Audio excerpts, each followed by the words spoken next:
السلام علیکم ورحمۃ اللہ وبرکاتہ نحمدہ ونصلی علی رسولہ الکریم اما بعد فاعوذ باللہ من الشیطان الرجیم بسم اللہ الرحمن الرحیم۔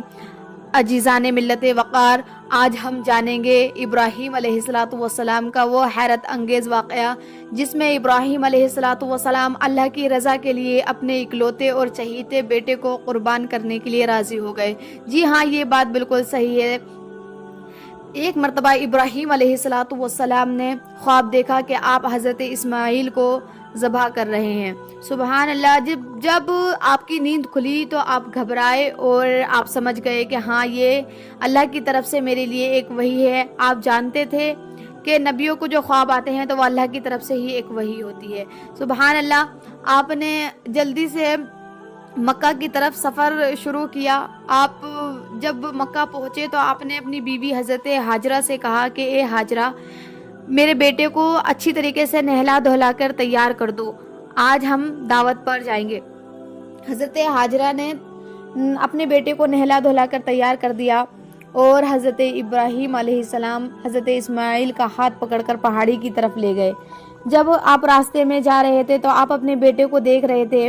ایک باپ کا دل آپ سمجھ سکتے ہیں کہ وہ باپ جس کا اکلوتا بیٹا ہو اور اس بیٹے کے علاوہ کوئی دوسری اولاد نہ ہو، اس کے دل سے پوچھو کہ ایک اپنی اولاد کو تکلیف دینا، یعنی اپنی اولاد کو ذبح کرنے کا، مارنے کا غم کیا ہوتا ہے۔ قربان جائیے حضرت ابراہیم علیہ السلام پر کہ جب آپ نے اپنے بیٹے کی طرف کبھی مسکرا کر دیکھتے، کبھی رنجیدگی سے دیکھتے اور آپ چلتے چلے جا رہے تھے، لیکن شیطان کو یہ بات کیسے منظور ہوتی کہ کوئی بھی بندہ، کوئی بھی مومن اللہ تعالیٰ کی اطاعت کرے یا پھر اللہ تعالیٰ کی فرما برداری کرے۔ تو شیطان بھی اپنے کام پر لگ گیا اور شیطان نے حضرت ابراہیم علیہ السلام سے کہا کہ اے ابراہیم، تم اپنے بیٹے کو کیوں لے کر جا رہے ہو؟ یہ قربانی تم کر رہے ہو، کیا پتا اللہ تعالیٰ اگر تمہاری یہ قربانی بھی ضائع کر دے، یہ قربانی بھی قبول نہ کرے تو تم کیا کرو گے؟ تم اپنے بیٹے کو کھو دو گے۔ ابراہیم علیہ السلام نے شیطان کی بات نہیں مانی۔ شیطان یہاں سے ہار گیا تو حضرت ہاجرہ کے پاس گیا اور کہنے لگا کہ اے ہاجرہ، تمہارے بیٹے کو ابراہیم علیہ السلام ذبح کرنے کے لیے لے کے جا رہے ہیں، تم روکتی کیوں نہیں ہو؟ تو حضرت ہاجرہ سمجھ گئی کہ ہاں، یہ اللہ تعالیٰ کا کوئی حکم ہی ہوگا۔ حضرت ہاجرہ نے شیطان سے کہا کہ اسماعیل جیسے اگر میرے 1000 بیٹے بھی ہوتے تو میں اللہ کی راہ میں انہیں قربان کر دیتی۔ قربان جائیے ایسی ماؤں پر، سبحان اللہ! لیکن جب شیطان وہاں سے بھی ناکام ہوا تو حضرت اسماعیل علیہ السلام کے پاس آیا اور کہنے لگا کہ اے ننھے اسماعیل، تمہارے باپ تمہیں کسی دعوت پر نہیں لے کر جا رہے بلکہ ذبح کرنے کے لیے لے کر جا رہے ہیں۔ اللہ اکبر کبیرہ! جب حضرت اسماعیل علیہ السلام نے شیطان کی یہ بات سنی تو آپ بھی اس کے بہکاوے میں نہیں آئے اور آپ نے کہا کہ اگر میرے والد اللہ کے حکم سے مجھے قتل بھی کر دیں گے تو میں خوشی خوشی ان کے اس فیصلے پر راضی ہوں۔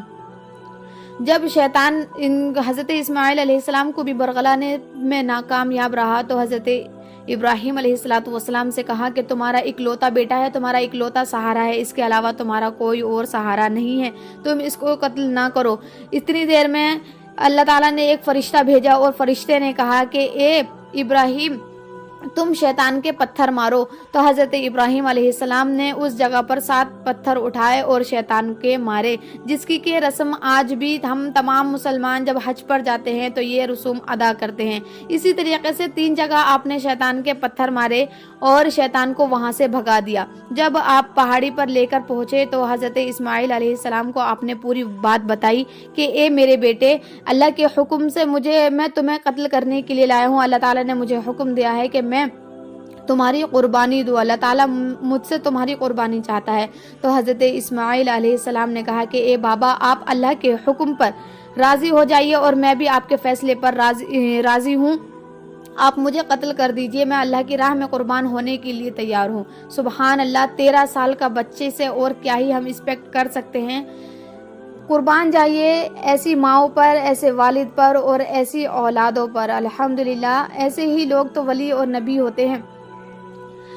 جب حضرت اسماعیل علیہ السلام قربانی کے لیے تیار ہو گئے تو آپ نے اپنے والد سے کہا کہ اے میرے بابا جان، جب آپ مجھے قربان کریں تو میرے ہاتھ پیروں کو رسی سے اچھی طریقے سے باندھ دیجئے گا، تاکہ آپ کا ہاتھ مجھے قتل کرنے سے، یعنی آپ کا ہاتھ مجھے قربان کرنے سے رک نہ جائے۔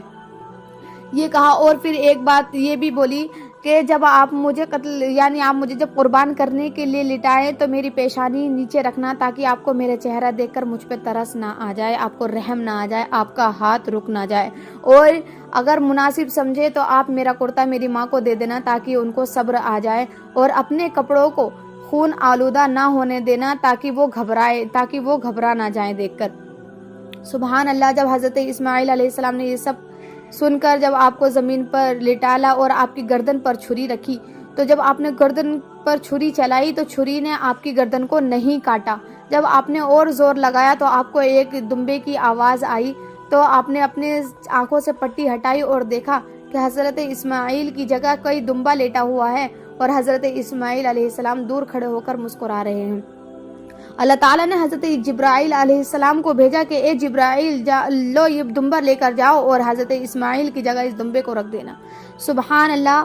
حضرت اسماعیل علیہ السلام کی قربانی نہیں ہوئی بلکہ دمبے کی قربانی ہو گئی۔ وہی رسم آج بھی لوگ مناتے ہیں، آج بھی تمام مسلمان حج پر جاتے ہیں اور حج کے موقع پر قربانی کرتے ہیں۔ یہ حضرت اسماعیل علیہ السلام کی سنت ہے، جس کو کہ ہم مسلمانوں نے آج بھی زندہ رکھا ہے۔ سبحان اللہ۔ جو حج کی استطاعت نہیں رکھتے، جو حج پر نہیں جا پاتے، وہ اپنے گھروں میں قربانیاں کرتے ہیں۔ الحمدللہ، اللہ پاک ہم سب کی قربانیوں کو قبول کرے۔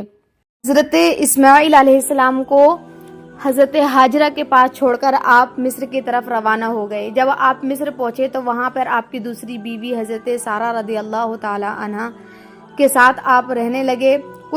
کچھ عرصے کے بعد اللہ تعالیٰ نے اپنے فرشتوں کو بھیجا، اور فرشتوں نے عرض کیا کہ یا اللہ کے رسول، یا اللہ کے نبی، اللہ تعالیٰ نے آپ کو خوشخبری بھیجی ہے کہ آپ کو ایک اور اولاد سے نوازے گا۔ سبحان اللہ۔ حضرت سارہ کے شکم سے حضرت اسحاق علیہ السلام پیدا ہوں گے۔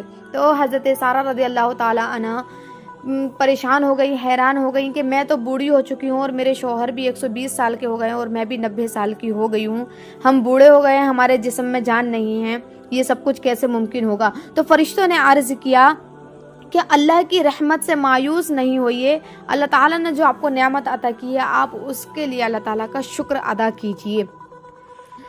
کچھ دن کے بعد حضرت سارہ کے شکم سے حضرت اسحاق علیہ السلام پیدا ہوئے، اور آپ کو پھر وحی آئی کہ اے ابراہیم، تم مکہ کی طرف جاؤ اور وہاں پر جا کر اپنے بیٹے اسماعیل سے کہو کہ وہ کعبے کی تعمیر کرے۔ آپ مکہ کی طرف روانہ ہو گئے اور آپ نے جا کر اپنے بیٹے اسماعیل سے کہا کہ اے اسماعیل، اللہ تعالیٰ کا حکم ہے کہ ہم یہاں پر اللہ کا گھر بنائیں اور لوگوں کو اس کے ارد گرد عبادت کرائیں۔ سبحان اللہ۔ جب حضرت اسماعیل علیہ السلام نے یہ بات سنی تو کہنے لگے کہ جی ابا، جو آپ کا حکم ہو، اگر اللہ تعالیٰ کا یہی حکم ہے تو چلیے ہم گھر بناتے ہیں۔ جب آپ نے کعبے کی تعمیر شروع کر دی، جس پتھر پر کھڑے ہو کر آپ کعبے کی تعمیر کر رہے تھے، آپ کے پیروں کی نرمی سے وہ پتھر اس قدر پگھلا کہ اس پتھر میں آپ کے پیروں کے نقش یعنی نشان بن گئے۔ سبحان اللہ۔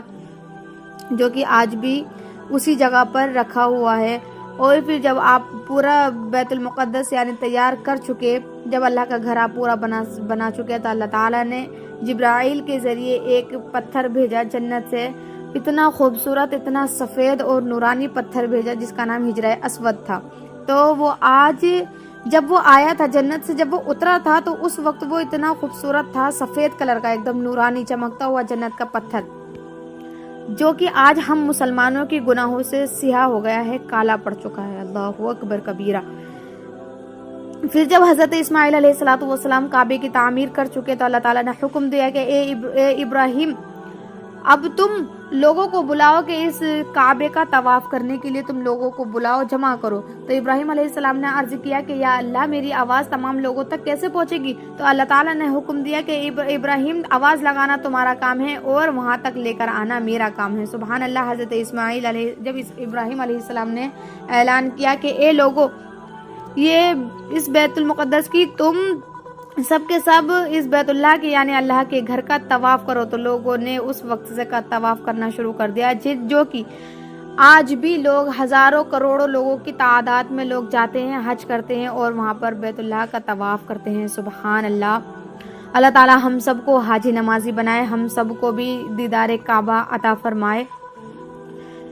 سبحان اللہ لکھنا نہ بھولیے گا کمنٹ میں، اور اگر کچھ بھی غلطی ہوئی ہو تو مجھے اللہ کے لیے معاف کریے گا، اور اپنی نیک دعاؤں میں مجھے یاد رکھیے گا۔ اللہ حافظ۔